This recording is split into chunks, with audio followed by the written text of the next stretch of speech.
옛날에 나에게 도움이 되었던 바로 그 방법이 또 다른 사람에게도 동일하게 도움을 줄 것이다 라고 생각하는 것이 때로는 현명하지 않을 때가 있죠. 내가 살 뺐던 방법이 이거다 해서 그 방법을 다른 사람에게 알려주었을 때 그 사람도 똑같이 해서 똑같이 살이 빠질 거다라고 생각하는 것은 너무 좀 유치한 생각 아닌가요? 제가 청년 시절에 유행했던 덴마크식 다이어트라는 방법이 있었습니다. 혹시 여러분 가운데 덴마크식 다이어트 해보신 분들이 계십니까? 음식을 배불리 먹기는 먹는데 배가 고프면 또 이것저것 먹게 되니까 배불리 먹는데 가능하면 탄수화물 섭취는 줄이고요. 대신에 이제 단백질을 먹는 거예요. 그래서 달걀, 소고기, 닭고기 많이 먹고 야채를 먹은 다음에 거기에 반드시 자몽을 먹어야 됩니다. 이거를 많이 먹으면은 배가 불러도 오히려 살이 빠진다라는 거예요. 제가 아는 분 중에 그 방법 듣고 나도 살 좀 빼봐야 되겠다 해가지고 그렇게 잔뜩 고기 먹고 뭐 계란 먹고 닭고기 먹고 자몽 실컷 먹고 그러다가 결국에는 한 치수 늘어난 사람이 있어요. 저 오늘날까지 그 사람과 같이 살고 있습니다. 한 가지의 해결책이 모든 사람에게 동일하게 적용되기는 힘들죠. 오늘 우리가 함께 읽은 이 다윗의 이야기에 그 이야기가 숨어 있습니다. 기독교인이 아닌 분들도 아마 어디선가는 들어봤음직한 이야기인지라 제가 먼저 간단하게 배경 설명만 드리도록 하겠습니다. 이 사울이라는 사람이 이스라엘의 첫 번째 왕이 되었을 때 이 이스라엘의 그 서남쪽에는 블레셋이라는 나라가 있었습니다. 그런데 이 블레셋은 굉장히 좀 특이한 민족이에요. 고고학자들이 이야기하기를 이 사람네들은 원래부터 거기서 살던 민족이 아니라 바다에서 배를 타고 들어온 민족이다라고 이야기를 합니다. 지금도 그 이집트의 벽화 등에서 이 블레셋 사람들의 그림이 남아 있는데요. 인종으로 치자면은 유럽인이고, 지금 보시는 저 그림은 이집트의 메디넷 하부 그 신전의 벽화에 그려져 있는 이 블레셋 사람들의 모습입니다. 보시는 것처럼 저 헤어스타일이 굉장히 독특하죠. 이렇게 쫙 세워가지고 위를 착 자른 빗자루 같은 그러한 모양을 가지고 있습니다. 사실 저도 이렇게 머리를 잘 손질하지 않으면 내버려 두면 머리가 빳빳하게 자라면서 저렇게 돼요. 그렇다고 제가 뭐 블레셋의 후손은 아니지만 이 블레셋 사람들은 참 지독하게도 이스라엘 백성을 괴롭혔습니다. 건수만 있으면 쳐들어와서 이스라엘 사람들을 죽이기도 하고 집을 불태우고 또 1년 동안 열심히 애를 써서 농사해가지고 추수한 그 곡물들을 일순간에 싹 가져가 버리기도 했던 사람들이에요. 그래서인지 요즘도 이 이스라엘 사람들과 이 블레셋 사람들의 후손은 요즘도 사이가 그렇게 좋지가 않습니다. 이 블레셋 사람들의 후손이 누구일까요? 바로 우리가 뉴스에서 흔히 듣는 팔레스타인이 바로 이 블레셋 사람들의 후손입니다. 이 블레셋의 영어식 발음이 필리스틴이라고 하는데 그것이 요즘에는 팔레스타인으로 발음이 되고 있죠. 상황이 바뀌어서 예전에는 블레셋 사람들이 이스라엘을 그렇게 괴롭혔는데 요즘은 이스라엘 사람들이 이 블레셋 사람들의 후손을 굉장히 좀 괴롭히고 있죠. 가능하면 좀 평화가 지켜졌으면 좋겠습니다만은. 그런데 이 블레셋이라는 나라는요, 이 민족은 이스라엘이 아직도 청동기 문화를 벗어나지 못했던 그 시기에 이미 철기 문명을 가지고 있었습니다. 이게 얼마나 대단한 일인지 여러분이 잘 감이 안 오실까봐 제가 좀 다른 방식으로 설명을 좀 해드리겠습니다. 혹시 여러분 가운데 옛날에 주몽이라는 드라마 보신 분들이 계셔요? 아마 MBC에서 했던가 그렇죠? 이 주몽이라는 드라마를 보신 분은 아시겠지만 이 주몽은 부여라는 나라의 이제 왕자죠.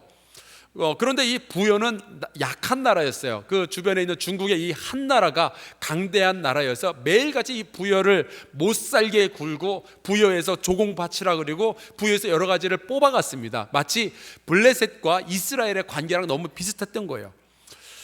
아니 한 나라가 그렇게 괴롭히는데도 부여는 변변히 이렇게 상대도 못 해보고 맨날 그렇게 조공만 바치고 그랬던 겁니다. 왜 그랬을까요? 그것은 무기의 차이가 있었습니다. 부여는 여지껏 청동기 문화를 가지고 있었는데 한나라는 이미 철기 문화가 발달되어 있었던 거예요. 무기의 재료가 다르니까 싸움이 붙어도 이건 상대가 되질 않는 겁니다. 그래서 여러분 드라마 보신 분들 기억하십니까? 주몽이 비밀리에 이게 연구소를 하나 만들죠. 그게 바로 철기방. 그래서 이제 거기에서 몰래 이 철로, 쇠로 무기를 만드는 것을 이제 연구를 하다가 결국에는 급기야는 이 철로 무기를 생산을 하게 됩니다. 그 힘을 가지고 주몽은 이제 한나라의 압제에서 벗어나고 결국 아주 굉장히 큰 나라를 이루게 되는데 그 나라가 바로 고구려입니다. 이게 여러분 별거 아닌 것처럼 느껴지지만 이거를 요즘 말로 바꾸면요, 주몽은 마치 그 대륙간 탄도 미사일을 개발해서 드디어 손에 쥔 거랑 마찬가지인 거예요. 원자력 항공모함을 개발한 것과 마찬가지입니다. 근데 놀라운 사실은요, 이 블레셋은 고구려보다 거의 1000년이나 앞서서 철기 문명을 가지고 있었어요. 1000년이에요. 대단한 거 아니에요? 요즘도 뭐 우리나라의 무슨 텔레비전이나 뭐 여러 가지 기술이 뭐 2년을 앞섰느니 3년을 앞섰느니 뭐 10년을 뒤쳐졌느니 그런 이야기하고 있는데 그거는 뭐 말로 될 것도 아닙니다. 1000년의 차이가 있어요.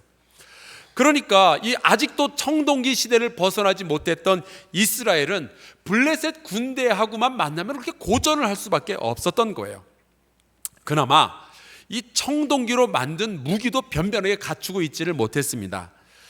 사무엘상 13장 22절 말씀에 보면은 기가 막히다 못해 좀 딱한 이야기가 기록이 되어져 있어요. 제가 읽어드릴 테니까 한번 좀 보세요.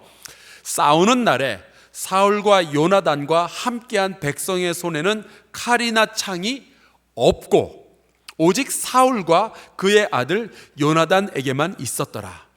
이제 블레셋을 상대해서 전쟁을 하러 나갔는데요, 이 무기를 가진 사람은 딱 두 사람, 왕하고 왕자 둘만 무기를 가지고 있고 나머지 군인들은 무기도 없었다는 거예요. 그래서 나머지 사람들은 몽둥이, 뭐 돌, 삽, 집에서 가져온 곡괭이, 호미 뭐 그런 걸 들고 전쟁을 나간 겁니다. 이건 뭐 웃기지도 않고 재미도 없어요.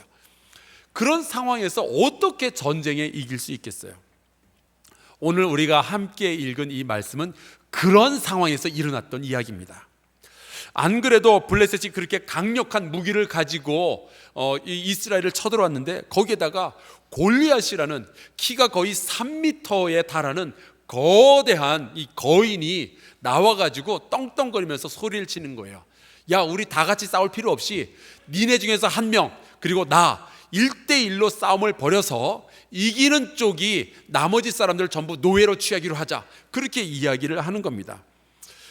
근데 이 골리앗이 그 말을 할 때 막 하나님, 여호와 하나님을 모욕하기도 하고 이스라엘 사람들을 조롱됐는데 이스라엘 쪽에서는 아무도 나가질 못했어요. 그도 그럴 것이 상대방은 키도 거인인데다가 그 사람은 갑옷도 다 갖춰 입었고요, 그 사람이 가진 창이 그 백성들이 두려워하는 철로 만든 창입니다.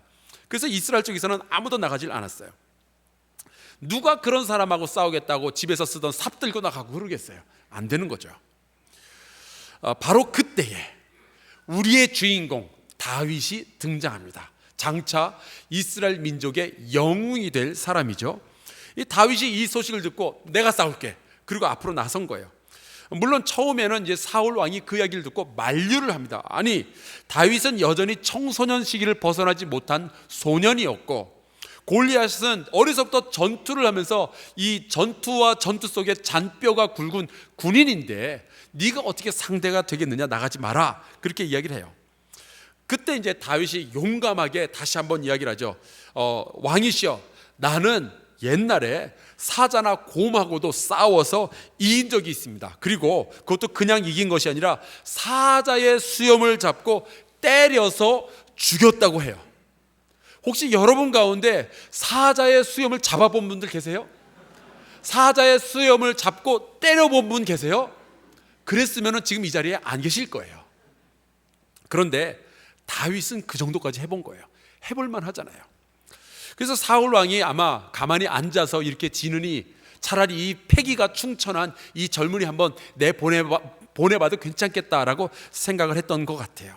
그래서 사울 왕이 이 다윗 보고 그래, 네가 나가서 싸워라 하면서 축복을 하는데 이 축복의 말이 이렇게 되어 있습니다. 가라, 여호와께서 너와 함께 계시기를 원하노라.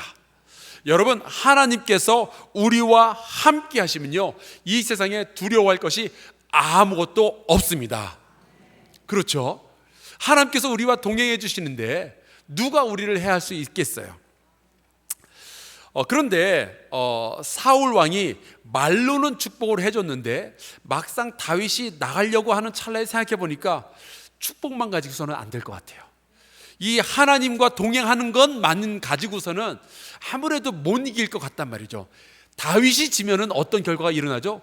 사울 왕도 지는 거예요. 자기도 죽고 이스라엘 백성이 다 죽는 거예요. 그러니까 불안하니까 다시 나가려던 다윗을 부릅니다. 그리고 이 다윗에게 몇 가지 물건을 주는데 그게 이제 자기의 군복을 다윗에게 입혀주고, 그 다음에 자기가 사용하던 그 청동 투구가 있어요.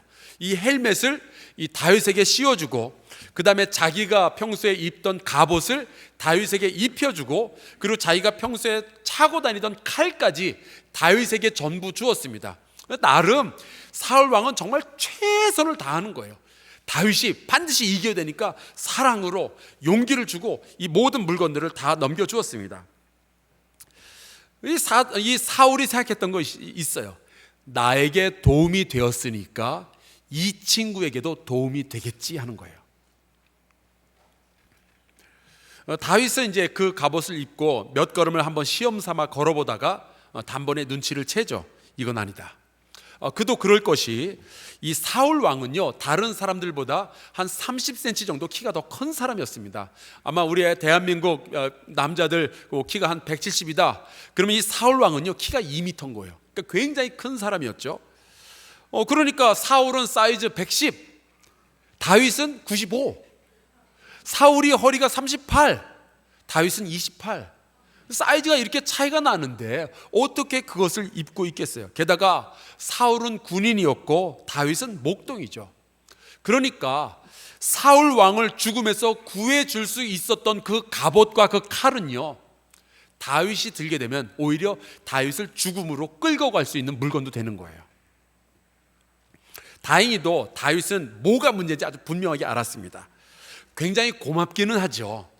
이 왕이 나에게 이런 물건을 하사해 주었으니 얼마나 고마워요. 하지만 왕의 물건들은 방해받게 되진 않았던 거예요. 그래서 왕이 주셨으니 싫다는 소리 못하고 그냥 질질 끌고 나간 것이 아니라 아주 똑부러지게, 아주 젊은이답게 이야기를 하죠. 39절에 나옵니다. 익숙하지 못하니 이것을 입고 가지 못하겠나이다. 그리고는 그 갑옷과 칼을 왕이 보는 앞에서 벗어버립니다. 저는요, 성격이 그렇게 이렇게 똑부러지질 못해가지고, 제가 그걸 못해가지고 제가 지금 생각해도 정말 창피한 일을 당한 적이 있었어요. 제가 초등학교 한 2학년 정도 되었을 때인데요, 당시 저는 이제 강원도 철원군에서 학교를 다니고 있었고, 이 철원 지역은요, 겨울이 되면 무진장 춥습니다. 그런데 이제 그 철원군은 겨울만 되면은 학교들끼리 모여서 스케이트 대회를 여는 거예요. 학교 대항 스케이트 대회. 근데 하루는 학교 선생님께서 저희 반에 들어오시더니 스케이트 탈 줄 아는 사람들 손을 들으라 그러시더라고요. 근데 저는 스케이트 탈 줄 몰랐습니다. 다른 아이들도 이제 탈 줄 몰라서였는지 모르겠는데 아무도 손을 안 들었어요. 그랬더니 선생님이 잠깐 좀 생각을 해보다가 집에 스케이트 있는 사람 손 들으라 그러더라고요. 저는 누님이 두 분 계시는데 저보다 8살 많은 누님이 스케이트를 가지고 있었어요. 그래서 저도 순진하게 손을 들었죠. 그날 저는 시합을 일주일 남겨놓고 학교 대표 스케이트 선수가 됐어요. 팔자에도 없는 학교 대표 스케이트 선수가 되기는 됐는데 문제는 이 스케이트인 거예요. 저희 누님 스케이트를 신을래도 제 발에 비해서 누님발이 너무나 크니까 이게 꽉 맞아야 이게 스케이트를 타죠. 이게 헐렁헐렁하니까 이게 신겨지지도 않고 이게 스케이트를 신고 설 수도 없는 겁니다. 그걸 보고 우리 또 선생님이 또 아이디어를 내가지고 앞에다가 이게 발가락 있는 부분에 신문지로 채워넣고, 그 다음에 양말 돌돌 말아가지고 그것도 채워넣고, 뒤쪽에도 양말 두껍게 해가지고, 그 다음에 그 스케이트 끈을 아주 꽉 피도 안 통하게 이제 졸라 매는 거예요. 그러니까 간신히 쓸 수는 있었습니다. 그거를 신고 앞으로 나가는 연습을 일주일 동안 한 다음 대회에 나간 거예요. 학교 대표로. 제가 시합에 나가서 처음으로 알게 된 사실이 있었는데, 요이 땅 그러면은 저는 스케이트는 요렇게 타는 줄 알았어요. 근데 다른 선수들은 뛰어나가더라고요. 후다다닥 뛰어나가고 저 앞에서부터 이렇게 타는데, 저는 시작부터 이렇게 타고 있었어요. 근데 가다가 이미 사이즈가 안 맞으니까 이렇게 발이 이렇게 헐렁헐렁 놓으니까 이렇게 가다가 다리가 후들후들하면서 넘어지고, 또 일어나서 조금 앞으로 가다가 넘어지고, 그거를 반복하는 사이에 다른 아이들은 이미 1, 2, 3등 다 전해지고 시합이 끝난 거예요. 저는 반 바퀴도 못 돌았는데, 그게 창피한 나머지 제가 엉엉 울었던 기억이 있습니다. 지금도 생각해 보면 제가 왜 그때 이 다윗처럼 선생님의 눈을 똑바로 쳐다보면서, 선생님, 이 스케이트는 제 발에 맞지 않으니 저는 시합에 나갈 수 없겠나이다, 왜 강하게 그렇게 말하지 못했는지 후회가 돼요. 아마 거절할 용기가 없었던 모양입니다. 하여간 저의 스포츠 인생은 이렇게 기구해요. 그런데 다윗은 달랐습니다. 사자와 맨손으로 싸울 용기가 있었던 이 다윗은 왕의 갑옷을 감히 거절했어요. 그때 사울 왕이 할 수 있는 말이 있죠. 아니, 이놈이 건방지게 감히 내가 하사한 이 갑옷과 칼을 집어 던져? 내가 주는 이 칼을 싫다고 해. 여봐라, 개작들을 대령하라. 그래서 다윗을 쳐버릴 수도 있거나 혹은 감옥에 가둘 수도 있었어요.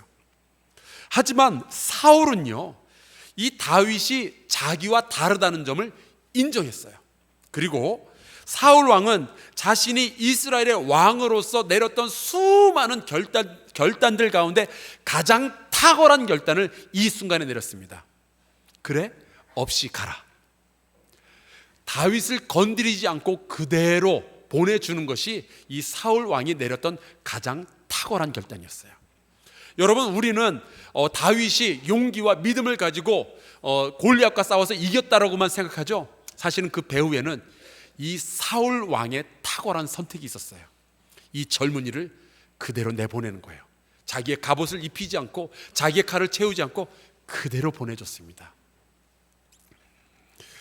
이 다윗은요, 갑옷과 칼을 포기하고 대신에 시냇가로 가서 매끄러운 돌 5개를 골라서 주머니에 넣고, 또 그 돌을 멀리 던질 수 있는 물매라는 도구를 또 하나 챙겨가지고 갑니다. 그리고 싸움터로 나가서 골리앗과 싸우게 되는데, 그러니까 결국 뒤돌아서서 보면은 다윗이 사울 왕으로부터 받은 것은 딱 하나예요. 뭐죠? 축복. 가라, 내 하나님 여호와가 너와 함께 계시리라. 이 축복 하나였어요. 그것만 들고 다윗은 나가서 싸울 수 있었던 겁니다. 그리고 다윗은 그 싸움에서 승리했습니다. 이게 저 유명한 다윗과 골리앗의 싸움이에요. 수많은 사람들이 이 세상에서의 영적 싸움에 대해서 이야기를 합니다. 아마 저도 그렇고 여러분도 그렇고 이 영적인 싸움에 대해서 많은 이야기들을 들어봤을 거예요. 가장 흔하게 우리가 경험하는 영적인 싸움은 아마도 내 안에 있는 욕심과의 싸움, 교만과의 싸움, 게으름과의 싸움, 혹은 내 안에 남겨져 있는 어린 시절부터 내 안에 남겨져 있었던 상처와의 싸움, 복수심과의 싸움, 혹은 음란한 마음과의 싸움 등등이 우리 주변에 이제 널려 있을 겁니다. 그런데 이러한 영적 싸움을 하는 방법이요, 하나만 있는 게 아니라는 사실이에요. 우리가 이러한 영적 싸움에서 이길 때 어떠한 방법을 사용했는지 아마 여러분들 다 그런 방법들을 가지고 있을 거예요. 어떤 분은 기도원에 가서 금식 기도를 하기도 하시고, 또 어떤 분은 성경을 읽기도 하시고, 어떤 분은 목사에게 찾아와서 안수 기도를 받기도 하시고, 어떤 분은 주여 주여 애써서 기도하는 분들도 있었을 겁니다. 그런데 놀라운 것은 그 방법이 하나가 아니라는 거예요. 수많은 사람들이 수많은 방법을 사용해서 이 영적인 싸움을 싸우고 있습니다. 또 수많은 사람들이 영적인 성장에 대해서 이야기를 하고 있습니다.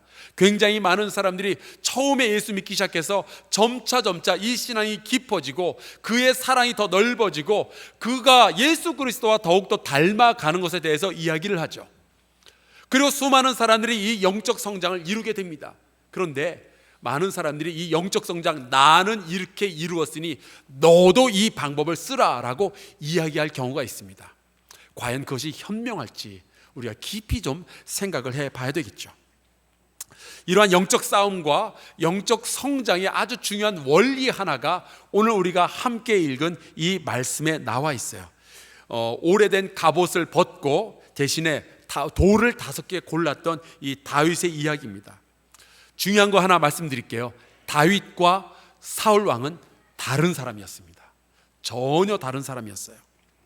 사울은 왕이었고 다윗은 목동이었죠. 사울 왕에게 도움이 되었던 바로 그 방법이 다윗에게도 똑같이 도움이 될 거다라고 생각하는 것은 착각입니다. 너무나도 분명하고 누구라도 인정할 수 있는 이야기지만 교회에 오래 다니다 보면은 이 영적 싸움, 영적 성장의 원리를 자꾸만 까먹어요. 내가 왕년에 이런 식으로 은혜 받았는데, 내가 왕년에 이런 식으로 싸움에서 이겼는데 너도 이 방법을 쓰라고 고집을 피우게 되죠. 그래서 누구누구는 금요일날 밤에 기도해야지, 누구누구는 새벽기도 꼭 빠지지 말고 나와야지, 누구누구는 금식을 해야지, 누구누구는 큐티를 해야지, 누구누구는 성경 공부를 해야지, 우리에게 끊임없이 이야기를 하지만 막상 해보면 나랑 잘 안 맞는 경우들이 있어요. 여러분, 제가 그거를 모르는 게 아닙니다. 우리는 다 하나님에게 다가가는 나름대로의 방법이 있고 나름대로의 속도가 있어요. 왜냐하면 하나님께서는요, 모든 사람을 다 독특하게 만드셨기 때문에 그렇습니다. 하나님께서는 사람들을 만드실 때 공장에서 찍어내신 것이 아니라 그 하나님의 손으로 만드셨다라고 되어 있어요. 우리는 하나님의 수제품입니다. 수제품은요, 공산품과 달리 다 모양이 다르죠. 조금씩 다 달라요. 그러나 명품들은 수제로 만들어지게 되어 있는 겁니다. 여러분과 저는 하나님의 수제 명품인 줄로 믿으시기를 주의 이름으로 축원합니다. 모든 사람은 각각의 성장 배경이 다르고 생각이 다르고 교육 환경이 다르죠. 당연히 그들의 영혼에 도움이 되는 방법들도 다 달라요. 우리의 지문이 다르듯이 우리가 하나님을 만나는 방법, 우리가 은혜 받는 방법, 우리가 영적 전투에서 이기는 방법이 다 각각 다릅니다. 그래서 하나님께서는 수많은 다른 사람들에게 수많은 다른 방법으로 다가가셨던 거예요. 예를 들어 볼까요? 모세라는 인물을 여러분 아시죠? 이 사람은 원래는 이집트의 왕자였어요. 근데 이 사람이 나중에 이집트에서 이스라엘 사람들을 구원해서 가나안까지 데리고 가는 이 지도자가 되기까지는 중간에 하나님께서 이 사람을 성숙시키는 방법이 있었는데, 바로 그것이 광야에서 40년 동안을 양을 치는 목자로서의 삶을 살도록 한 거였습니다. 그런가 하면은 열왕기상 19장에 보면은 선지자 엘리야의 이야기가 나옵니다. 이 엘리야가 우상 숭배하는 사람들과 싸워서 이겼어요. 그런데 이긴 것에 대한 결과가 오히려 이 왕과 왕비로부터 미움을 받아가지고 자객들이 이 엘리야를 쫓아다니게 됩니다. 그래서 자객들을 피해서 도망다니다 보니까 신세가 참 처량한 거예요. 그래서 자기 자신에게 실망을 하고 심지어 우울증까지 들어가지고 자살 충동을 느끼게 됩니다. 하나님 앞에 불평을 하죠. 이게 뭡니까? 차라리 나를 죽여주세요. 그때 이 엘리야를 회복시키셨던 하나님의 방법은 이 엘리야를 광야로 보내가지고 40년 동안 양을 치도록 만든 것이 아니고 낮잠이었어요. 엘리야를 로뎀나무 밑에서 낮잠을 자게 하십니다. 그리고 일어나 보면은 숯불구이 떡, 이게 머리맡에 놓여져 있고 물 한 컵이 있는 거예요. 이거를 마시면서 이 엘리야는 다시 하나님에 대한 사랑과 그 능력을 회복할 수 있었죠. 완전히 다른 방법을 사용해서 우리 한 사람 한 사람을 하나님께서 부르고 계시는 거예요. 하나님은요, 수십억의 인구를 만드셨지만 그 모든 사람들을 깊이 깊이 알고 계시고 여러분의 영적인 필요 하나하나를 전부 알고 계시고, 그래서 여러분에게 각각 다른 방식으로 다가가시며 여러분을 구해내시고 여러분을 새롭게 성장을 시켜내시는 거예요. 그 하나님을 따라가시기를 주의 이름으로 축원합니다. 근데 분명히 우리 주변에는 이런 사람들 있어요. 제가 군대 얘기해서 정말 죄송한데, 여기 군대 다녀오신 분들은 아마 이런 고참 한두 명 정도는 봤을 겁니다. 만약에 우리가 뭐 하다가 잘못해서 이제 손가락 같은 게 다치면은 그 고참이 이리 와봐라, 그래가지고 여기다 이제 빨간 약을 이렇게 발라주죠. 여기까지는 괜찮아요. 근데 누가 배가 아프다 그러면은 이 고참이 이리 와봐라, 그래가지고 배꼽에다가 빨간 약을 이렇게 발라줘요. 그래서 괜찮지? 그러면 쫄병이 뭐라 그래요? 괜찮다 그래야지. 어떤 사람이 머리 아프다 그러면 어떻게 하는지 아세요? 이리 와봐라, 이마에다가 빨간 약을 발라놔요. 그리고 괜찮지? 물어보는 거예요.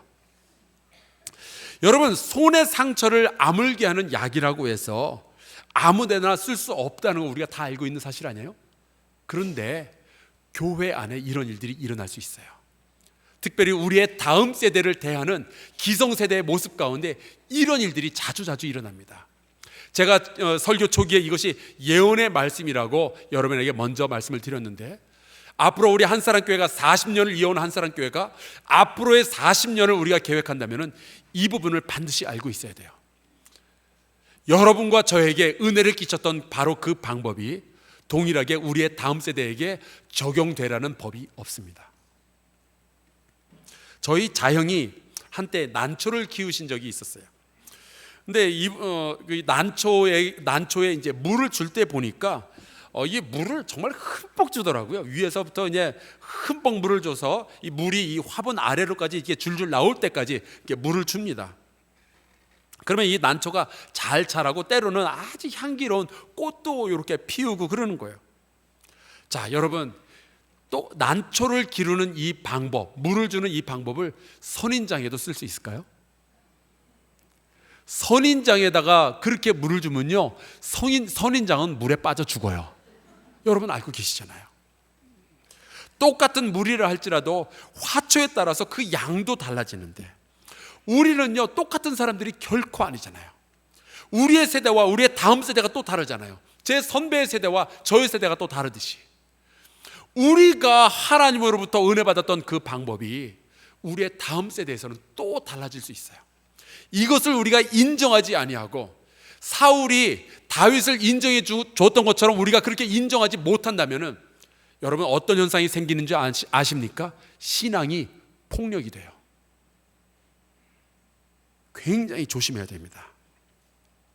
주님께서는 우리의 모든 것을 다 아시며 어떻게 우리가 하나님께 가까이 나아갈 수 있는지를 전부 아시는 분이셔요.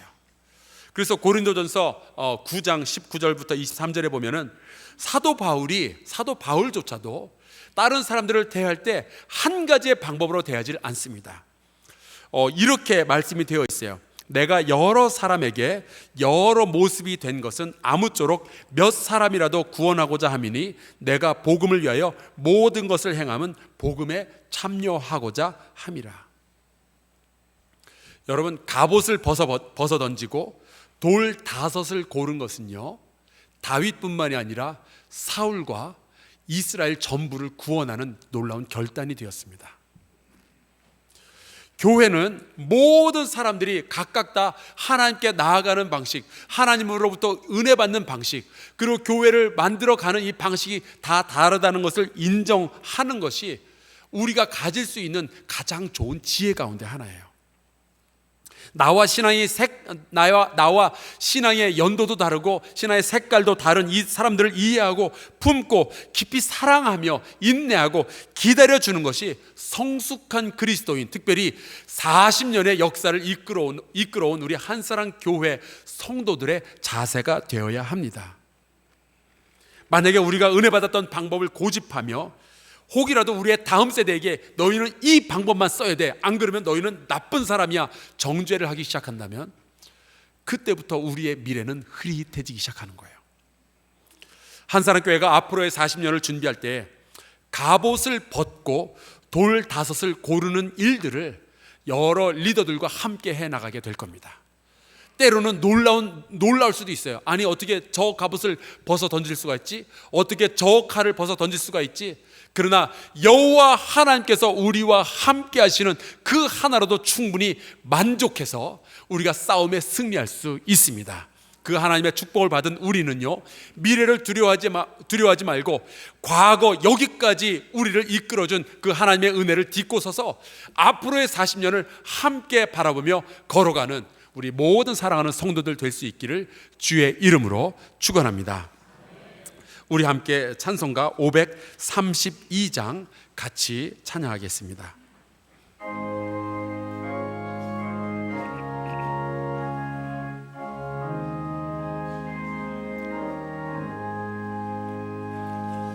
주께로